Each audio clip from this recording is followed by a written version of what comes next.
Hola amigos y amigas, bienvenidos a otro programa más de Me Intriga. Hoy nos adentraremos en una historia actual, una historia que nos hiela la sangre. Una joven persiguiendo la belleza del mundo, y esta joven ha caído en el oscuro y sombrío hueco de un volcán. Hoy, con el máximo de nuestros respetos hacia su familia y amigos, os contaré la historia de Juliana Marins. Pero antes de sumergirnos en este caso, os invito a suscribiros, a dar me gusta y a los de iVoox a apoyar este programa. En septiembre empezaremos la tercera temporada, y vuestra ayuda es crucial para poder crecer y hacer más y mejor contenido. Yo pongo las ganas, pero en vosotros está la opción de que esta idea avance y no se quede abandonada. Comencemos.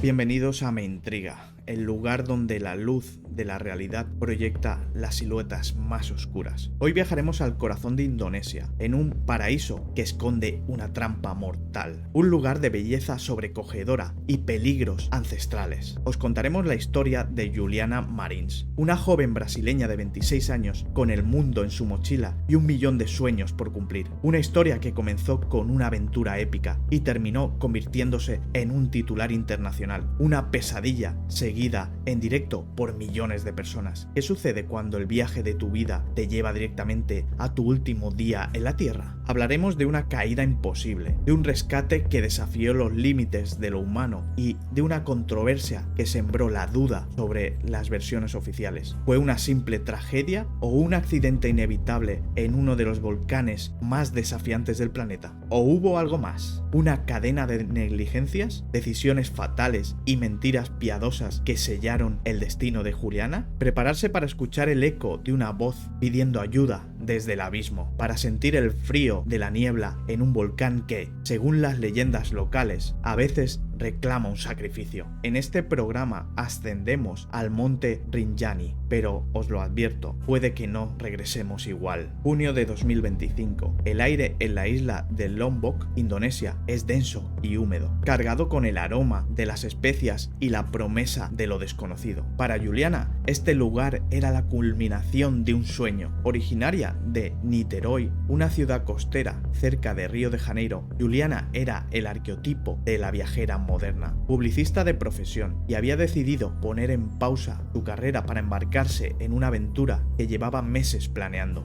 un viaje de mochilera por el sudeste asiático. Desde febrero, su cuenta de Instagram era un vibrante diario de viaje. Filipinas, Vietnam, Tailandia, cada foto era una explosión de vida, una invitación a sus más de 300.000 seguidores a soñar con ella. Juliana no era una simple turista, era una exploradora, una buscadora de experiencias extremas, de esa conexión primigenia con la naturaleza que solo se encuentra al borde de los propios límites. Y en Lombok había encontrado su desafío definitivo, el monte Rinjani. Esta montaña no es una montaña cualquiera. El Rinjani, con sus 3.726 metros, es el segundo volcán más alto de Indonesia, un gigante dormido cuyo cráter alberga un lago de aguas turquesas, el Senggara Anak, el hijo del mar. Para los habitantes de la isla del pueblo Sasak, el Rinjani es un lugar sagrado, es el hogar de espíritus, el trono de la diosa Anjani. Las leyendas locales advierten que la montaña es celosa, que pone a prueba a quienes se atreven a profanar su cima y que a veces se cobra un peaje. Un guía local años antes lo describió de una forma muy gráfica a un periodista: al Rinjani le das respeto o te lo quita todo. La caminata para conquistarlo es una de las más exigentes y condicionadas de Asia. Son 3 días de terreno brutal, de ascensos que te roban el aliento y de cambios climáticos tan súbitos como violentos. Es una prueba de resistencia física y mental, justo el tipo de reto que Juliana amaba. El 20 de junio se unió a un pequeño grupo. Eran 6 turistas en total, de diferentes nacionalidades, y 2 guías locales, jóvenes y experimentados. O eso era lo que parecía. Uno de ellos, Ali Mustafa, de apenas 20 años, conocía la ruta como la palma de su mano. El plan era clásico: 3 días, 2 noches para alcanzar la cima y contemplar un amanecer que era legendario. El primer día fue gratificante, pero duro. El grupo avanzó a buen ritmo, compartiendo historias y el esfuerzo colectivo. Juliana, como siempre, documentaba el viaje, sonriendo a la cámara, mostrando el paisaje lunar de ceniza volcánica, ajena a que esa misma ceniza se convertiría en el lecho de su tragedia. La noche del 20 de junio la pasaron en un campamento base, bajo un cielo tan limpio que las estrellas parecían al alcance de la mano. La conversación giró en torno al día siguiente, el más duro, el asalto a la cima. Partieron de madrugada, en plena oscuridad, para evitar el calor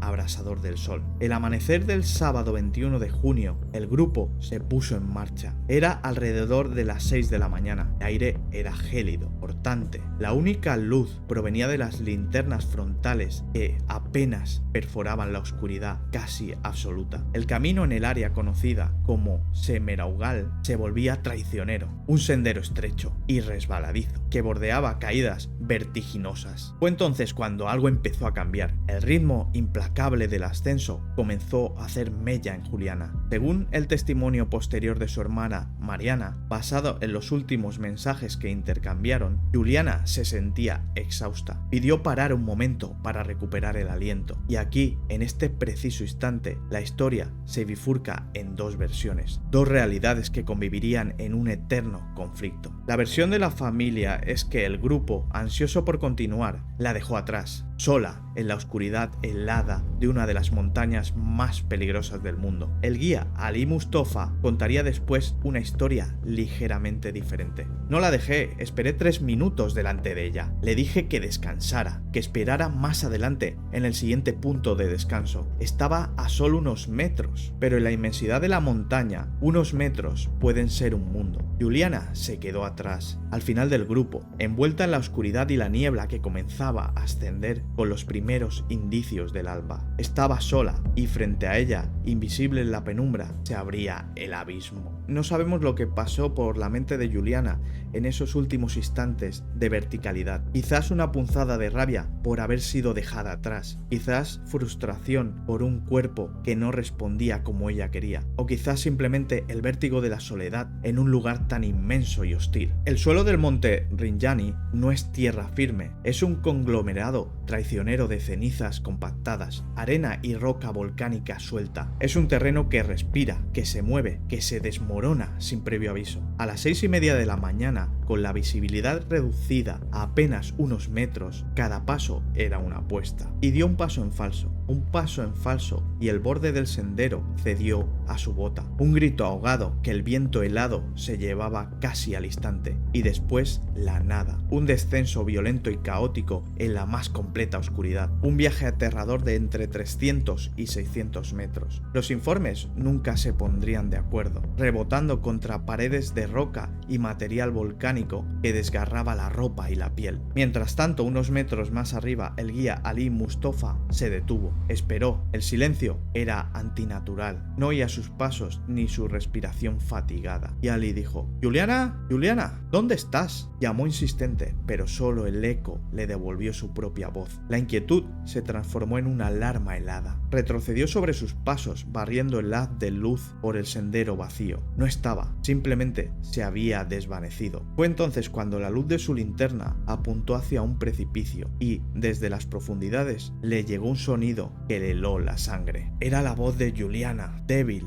lejana, pero inequívoca. Estaba viva, atrapada en un lugar del abismo. Entonces Ali dijo: «Juliana, aguanta, voy a buscar ayuda, no te muevas». La promesa de un guía a un turista es una promesa que, en el Rinjani, es terriblemente difícil de cumplir. Ali corrió para alertar al resto del grupo y dar la voz de alarma. La aventura se había terminado. Acababa de comenzar una carrera desesperada contra el tiempo, contra el terreno y contra el propio volcán. La noticia del accidente bajó de la montaña como como una avalancha. Se activaron los protocolos de la Agencia Nacional de Búsqueda y Rescate de Indonesia. 2 equipos de expertos montañistas fueron movilizados, pero el Rinjani no facilita las cosas. El lugar donde Juliana había caído era una pesadilla logística, un acantilado rocoso de paredes casi verticales y terrenos inestables, inalcanzables para un helicóptero. La única forma de llegar a ella era descender con cuerdas, una operación de altísimo riesgo que requiere puntos de anclaje seguros, y en un suelo de ceniza y arena, encontrar un anclaje fiable era casi como si fuera un milagro. Mientras los equipos comenzaban el arduo ascenso hacia el lugar del accidente, la familia de Juliana en Brasil vivía las peores horas de su vida. Su hermana, Mariana, creó una cuenta de Instagram, Rescate a Juliana Marins, un grito de auxilio digital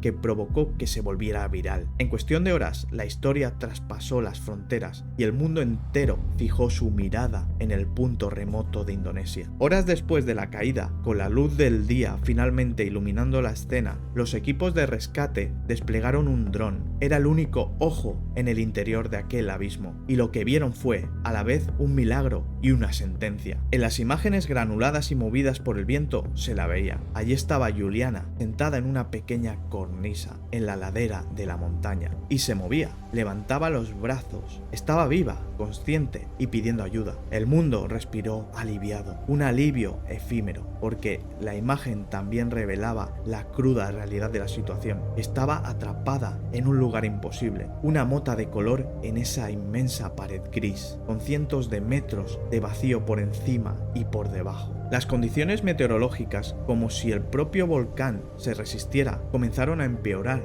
drásticamente. La niebla densa como el algodón subía desde el valle, envolviéndolo todo y reduciendo la visibilidad a cero. Las lluvias intermitentes convertirían la ceniza en un barro resbaladizo y peligroso. El primer intento de los rescatistas por asegurar las cuerdas fracasó. No había dónde anclarlas con seguridad. Y mientras la burocracia y la logística luchaban contra la furia de la naturaleza, Juliana esperaba, sola y herida, con el frío calándole entre los huesos y el tiempo corriendo inexorablemente en su contra, sin saber que su agonía estaba siendo transmitida en directo al mundo que contenía la respiración, un mundo que comenzaba a hacerse la pregunta más terrible de todas: ¿y si no pueden llegar a ella? Pasó la noche del sábado y luego la del domingo. Cada hora se desvanecía en el calendario, era un clavo más en el ataúd de la esperanza. Para Juliana, cada minuto debió ser una eternidad de dolor, frío y miedo. Para su familia, a miles de kilómetros de distancia, era una tortura de impotencia. Pegados a la pantalla, la cuenta de Instagram se convirtió en un fenómeno. Pasó de 0 a más de 1 millón de seguidores. Era un muro de los lamentos global, un punto de encuentro para la solidaridad y la desesperación. La gente no solo dejaba mensajes de apoyo, exigía acción. La presión sobre las autoridades indonesias crecía exponencialmente, pero el monte Rinjani no entiende de presiones mediáticas. El domingo, el volcán mostró su peor cara. La niebla se negó a levantarse y las lluvias se intensificaron. Los equipos de rescate, exhaustos y frustrados, se vieron obligados a detener la misión, y todo esto en una rueda de prensa improvisada. El responsable del operativo lo dejó claro, con una crudeza que heló a medio mundo, y dijo así: las condiciones son extremas, el suelo arenoso y las lluvias constantes hacen imposible asegurar las cuerdas. Cada intento pone en grave riesgo la vida de mis hombres. No podemos continuar así. Y entonces ocurrió lo impensable. El precario saliente de rocas donde Juliana había encontrado refugio, debilitado por la lluvia incesante, cedió y Juliana cayó de nuevo. No fue una caída tan larga como la primera, pero la arrojó aún más profundo en aquella grieta, a un lugar todavía más inaccesible. La operación de rescate tuvo que ser reevaluada desde cero. Habían perdido su posición. El dron tuvo que volver a peinar la zona, una aguja en un pajar de roca y niebla. Fue en este punto cuando la historia comenzó a enrarecerse. Empezaron a surgir las controversias, las versiones contradictorias que añadieron una capa de misterio y desconfianza a la tragedia. En un comunicado oficial, las autoridades de Indonesia aseguraron que, a pesar de las dificultades, habían logrado hacerle llegar suministros a Juliana. Se informa que la víctima ha recibido agua y paquetes de comida para ayudar a mantener la energía mientras continuamos con los esfuerzos de rescate. Esta noticia fue como un bálsamo para los millones de seguidores del caso, pero la alegría duró poco. La familia de Juliana, a través de la embajada embajada de Brasil lo desmintió categóricamente. Es mentira, una mentira cruel. Mi hermana lleva más de 48 horas sin agua, sin comida, sin ropa de abrigo. Nadie ha llegado hasta ella. La están dejando morir. ¿Por qué? ¿Por qué mentirían las autoridades? ¿Era un intento de calmar la presión internacional? ¿Una descoordinación entre los equipos en el terreno y los portavoces en la ciudad? ¿O como algunos susurraron en redes sociales, era algo más oscuro? Un intento de encubrir una operación que desde el principio se veía superada por aquellas circunstancias. La embajada de Brasil llegó a emitir un comunicado oficial, muy duro, acusando al gobierno local de fabricar el rescate y desinformar deliberadamente a la familia. La desconfianza era una grieta tan profunda como la que retenía a Juliana. El lunes el tiempo cedió una pequeña tregua. La niebla se disipó por unas horas. El dron volvió a volar y la encontraron de nuevo. El pequeño aparato sobrevoló su nueva posición y transmitió las imágenes al campamento base. Allí estaban todos, rescatistas, funcionarios, periodistas. El silencio en la tienda debió ser sepulcral mientras miraban el monitor.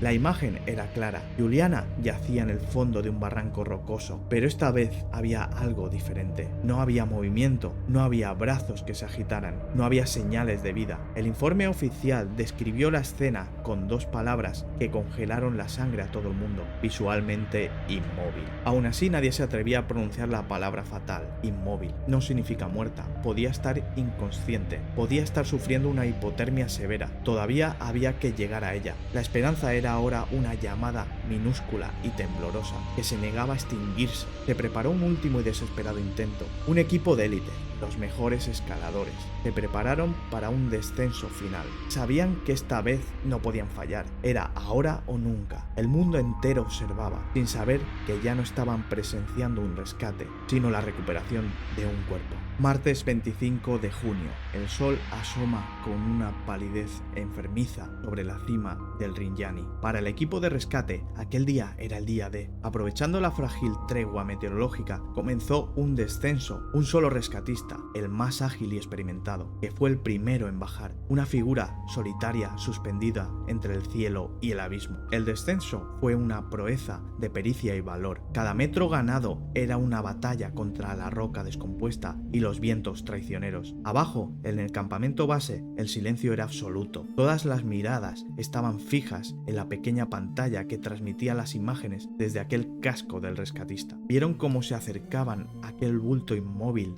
que yacía en el fondo del barranco. Voz del rescatista por radio: he llegado a la víctima. Repito, he llegado a la víctima. No responde. No hay signos vitales. Confirmo.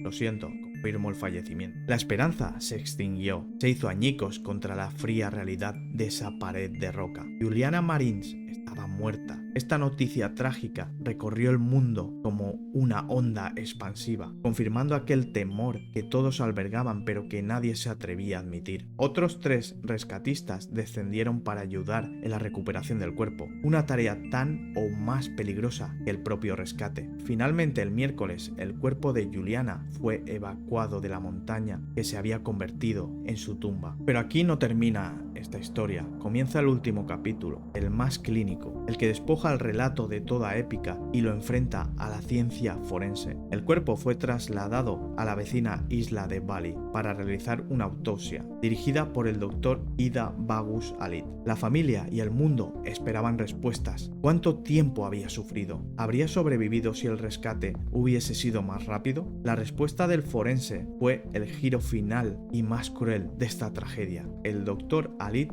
fue categórico. Juliana no murió de hipotermia, ni de hambre, ni de sed. La causa de la muerte fue un traumatismo torácico masivo, un impacto brutal, probablemente en la espalda, que le fracturó las costillas y le perforó los órganos respiratorios, y esto le provocó una hemorragia interna tan masiva que fue fulminante. Pero el dato más devastador fue el tiempo estimado de la muerte. Palabras del doctor Ida Bagus Alit: las lesiones son consistentes con un evento traumático de alta energía. No hay signos de una hemorragia lenta o de un sufrimiento sufrimiento prolongado tras el impacto. Estimamos que fueron como 20 minutos después de sufrir el traumatismo, y después de ese tiempo ya no presentaba signos vitales. Esa revelación lo cambió todo. Significaba que toda la agonía de la espera, los 4 días de lucha contra la montaña, la presión mediática, las acusaciones de negligencia contra los rescatistas, nada de eso habría cambiado el resultado final, desde que sufrió aquella caída fatal, probablemente la segunda, la del derrumbe del domingo. Juliana se había ido. El dron que la captó visualmente inmóvil